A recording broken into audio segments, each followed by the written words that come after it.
وطن سانی جنادی و محبوبی پاکی اوسیگی افغانان خسته گلونا افغانان خسته گلونا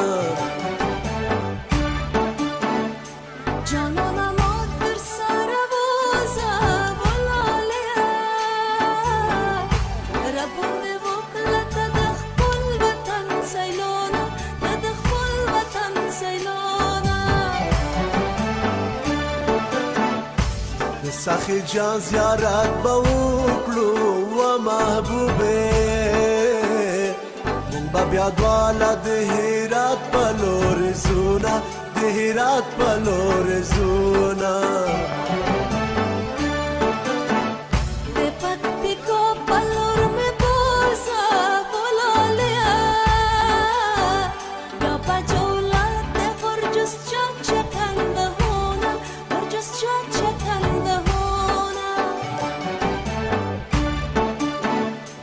خربوزو وطن بغلان دی و